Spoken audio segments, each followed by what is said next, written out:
mina shaytaani rajiim bismillaahi rahmaani rahiim mbokk yi ñu ngi leen nuyuwaat bu baax di leen jox seen wàccuwaay di leen siyaare di leen ñaan ngeen bu leen fàttee abonné ngeen abonné ci seen site Kéemaan Wàllu TV ndax seen yëpp la li ñu xam la ñuy bokk ak yéen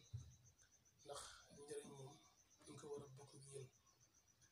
waaw ndax moom lañ foog naa seen gusu fi lar bi suñu borom daa ne kii jëriñ nii dafay sax di gaaw a jóg moo tax ñu am yéene jëriñ leen te ñu ñaata yéen tuuti ci wàllum mbirum seet nga xam ne ñu bëgg a xam seen mbir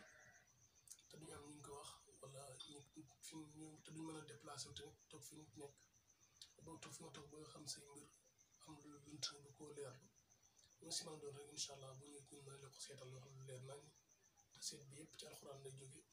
doo ci am bàkkaar doo ci am dara waaw ndax suñu borom loolu suñu borom da ko daganal ci alxuraan la ñuy seete ci alxuraan la ñuy listixaare ci alxuraan la ñuy defee lépp kon képp koo xam ne maa bëgg a seet say mbir am ci lu la leer nañ nga bëgg a seetlu